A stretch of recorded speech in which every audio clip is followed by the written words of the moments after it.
Cada cual nace en su hora y muere exactamente en su tiempo. Las almas de los muertos recapitulan o repasan en forma detallada la vida que acaba de pasar.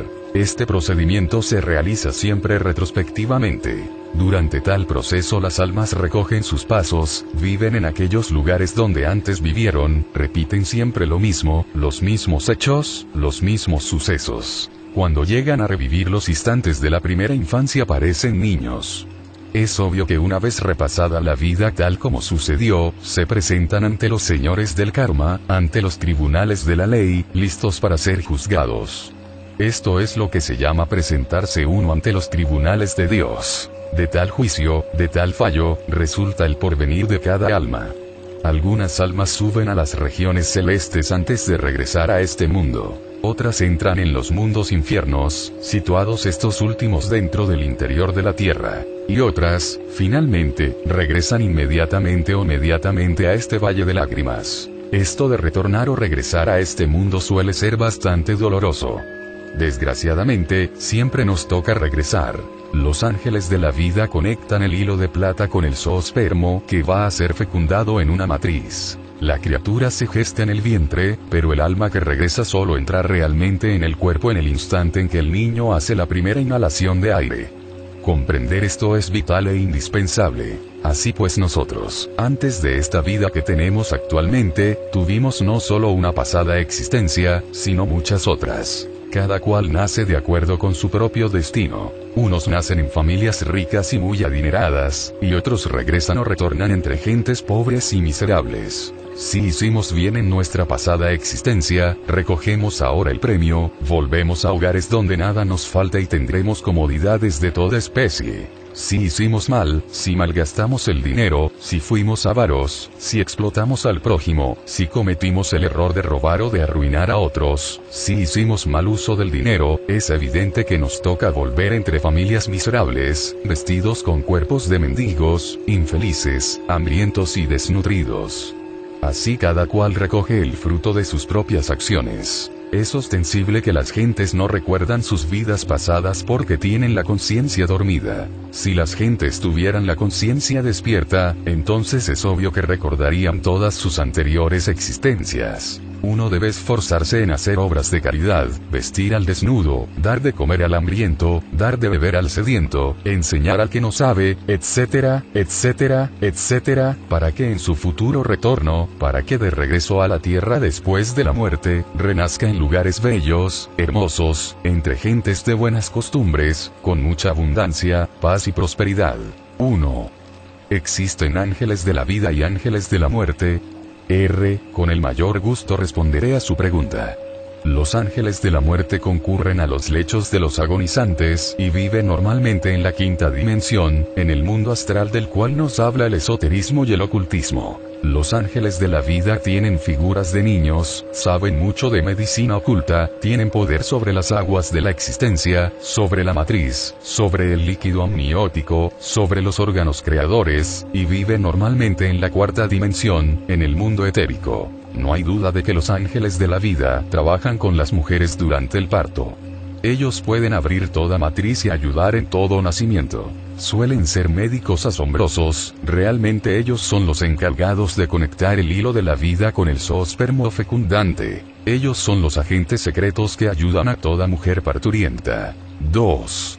Entonces, de acuerdo con lo que usted nos explica, ¿existe la predestinación y puede uno llegar a cambiarla? Distinguida dama, vamos a dar respuesta a tal pregunta. Es ostensible que existe la predestinación. Realmente esta última es el resultado de todas las acciones buenas y malas de nuestras pasadas existencias. Si uno roba, le robarán. Si mata, le matarán. Etcétera, etcétera, etcétera. Por ejemplo, voy a narrarles ahora un caso muy interesante. Sucedió que un joven y 3 compañeros amigos salieron de viaje desde México hacia los Estados Unidos. Empero tuvieron un acontecimiento trágico. El carro en que viajaban fue golpeado por otro y en esto hubo contragolpes con otros vehículos que también circulaban por la carretera con un saldo de 2 muertos y 2 heridos. Cuando nosotros investigamos en los mundos superiores, pudimos evidenciar lo que es la ley de la predestinación. Uno de los muertos, el primero de ellos, fue, dijéramos, instantánea su muerte. Pereció en el momento preciso del choque. Otro sufrió quemaduras de tercer grado y después de 20 días exhaló el último aliento. El tercero fue el conductor del coche, el cual solo tuvo una dislocación del brazo y una pequeña herida en una pierna. Y otro, el cuarto, sufrió tan solo una leve herida en la cabeza. Nosotros investigamos especialmente a los 3 primeros, y el resultado fue el siguiente. Quien pereció primero había vivido en México durante la época de don Porfirio Díaz. Es claro que había sido un rico poderoso, un gran hacendado déspota, que gozaba atropellando a los pobres trabajadores, echando los caballos sobre los campesinos en los caminos, etcétera, etcétera.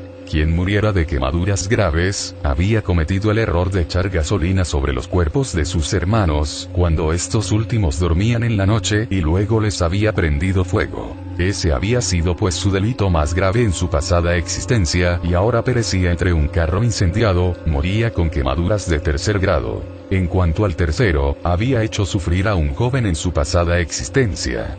Resulta que en pandilla de muchachos, lo habían golpeado y le habían dislocado un brazo jalándoselo violentamente. Ahora recibía la consecuencia durante el accidente. Así pues cada cual nace con su propio destino. Podría ser modificado el destino haciendo muchas obras de caridad, dedicándose al bien, practicando las obras de misericordia, etcétera, etcétera. Queda pues aclarado el hecho concreto de que el destino también puede ser modificado, porque cuando una ley inferior es trascendida por una ley superior, la ley superior lava la ley inferior. Haz buenas obras para que pagues tus deudas. Capítulo 6, Karma. 1. Amigos míos, existe una ley que se llama karma. Esta significa en sí misma causa y efecto, acción y consecuencia. Vosotros debéis comprender lo que es la ley de la compensación. Todo lo que se hace hay que pagarlo, pues no existe causa sin efecto ni efecto sin causa. Se nos ha dado libertad, libre albedrío y podemos hacer lo que queramos, pero es claro que tenemos que responder ante Dios por todos nuestros actos. No solamente se paga karma por el mal que se hace, sino por el bien que se deja de hacer pudiéndose hacer. Cuando uno viene a este mundo trae su propio destino. Unos nacen en colchón de plumas y otros en la desgracia. Si en nuestra pasada existencia matamos, ahora nos matan. Si herimos, ahora nos hieren. Si robamos, ahora nos roban, y con la vara con que a otros medimos seremos medidos. Sin embargo, es posible modificar nuestro propio destino, porque cuando una ley inferior es trascendida por una ley superior, la ley superior lava la ley inferior. Al león de la ley se combate con la balanza. Si en un platillo de la balanza ponemos nuestras buenas obras y en el otro ponemos las malas, ambos platillos pesarán iguales o habrá algún desequilibrio. Si el platillo de las malas acciones pesa más, debemos poner buenas obras en el platillo de las buenas acciones con el propósito de inclinar la balanza a nuestro favor. Así cancelamos karma. Haced buenas acciones para que paguéis vuestras deudas. Recordad que no solamente se paga con dolor, también se puede pagar haciendo el bien. Muchas personas que sufren, solo se acuerdan de sus amarguras deseando remediarlas, mas no se acuerdan de los sufrimientos ajenos, ni remotamente piensan en remediar las necesidades del prójimo. Este estado egoísta de su existencia no sirve para nada. Así lo único que consiguen realmente es agravar sus sufrimientos. Si tales personas pensaran en las demás, en servir a sus semejantes, en dar de comer al hambriento, en dar de beber al sediento, en vestir al desnudo, en enseñar al que no sabe, etcétera, etcétera, etcétera, es claro que pondrían buenas acciones en el platillo de la balanza cósmica para inclinarla a su favor. Así alterarían su destino y vendría la suerte en su favor. Es decir, quedarían remediadas todas sus necesidades. Mas la gente es muy egoísta y por eso es que sufre. Nadie se acuerda de Dios ni de sus semejantes, sino cuando están en la desesperación, y esto es algo que todo el mundo ha podido comprobar por sí mismo. Así es la humanidad. 2. Las buenas obras de que nos habla usted, deben hacerse desinteresadamente o se nos toman en cuenta aún haciéndolas con el interés de obtener algo a cambio. Se debe trabajar siempre desinteresadamente, con infinito amor por la humanidad. Así alteramos aquellas malas causas que originaron los malos efectos. No olvide usted que alterando la causa se altera el efecto. ¿Quiere sanar? Sanad a otros, algunos de vuestros parientes están en la cárcel. Trabajad por la libertad de otros. ¿Tenéis hambre? Compartir el pan con los que están peor que tú, etcétera, etcétera, etcétera. 3. Maestro, ¿podría decirme si todas las enfermedades son kármicas? No todas las enfermedades son kármicas. La máquina humana puede ser dañada por múltiples motivos. Pueden ser de orden kármico o simplemente accidental. Eso es todo. 4. Maestro, al estar en meditación pude recordar algo de mi vida pasada, cuando pasé por México en viaje a Acapulco, tal como usted me había informado. Quisiera explicarme si fue correcta mi meditación o si fue una fantasía. Por la forma de la pregunta tal como ha sido hecha, puedo evidenciar claramente que tú todavía tienes la conciencia dormida, pues si la tuvieras despierta, la palabra fantasía habría quedado excluida de tu pregunta. Lo que uno sabe bien, nada tiene de fantástico. Lo que ignora, o aquello que entrevé ligeramente, aunque sea real, es tomado como fantástico. Despertar conciencia es vital cuando se trata de investigar vidas anteriores. Es claro que estuviste en la pasada reencarnación aquí en México, que me acompañaste también en tu pasada existencia hasta el puerto de Acapulco. Esto sucedió en la época de don Porfirio Díaz, y ahora es obvio que lo repetiste de acuerdo con la ley de recurrencia. Todo vuelve a suceder como sucedió, todo se repite. Así trabaja la gran ley del karma. 5. Maestro, de acuerdo con lo que usted me dice comprendo que estoy bien dormido. Sin embargo, estos pequeños recuerdos que tengo de la vida pasada, así como de otra en tierras españolas y cuyos recuerdos he podido traer, ¿no indican un pequeño despertar de conciencia? Indudablemente ha habido un pequeño despertar de la conciencia. Ha aumentado el porcentaje.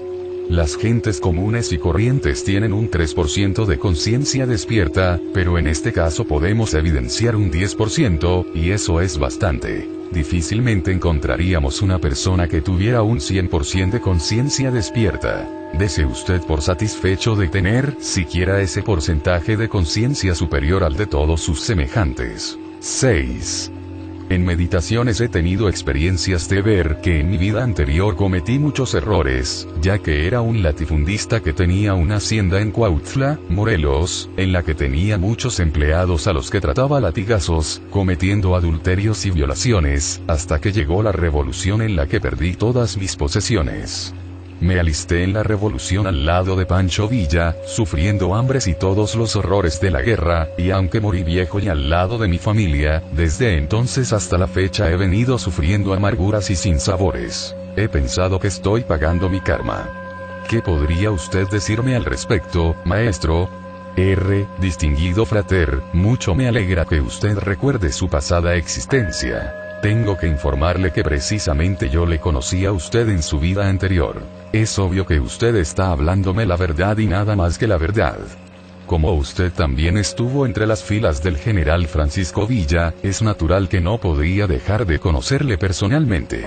Que como propietario de una hacienda antes de la revolución, hubiese cometido errores dando de latigazos a sus trabajadores y etcétera, etcétera, etcétera, contrajo karma, eso es obvio. Ahora podrá explicarse usted el por qué ha tenido tantos sufrimientos en su vida actual.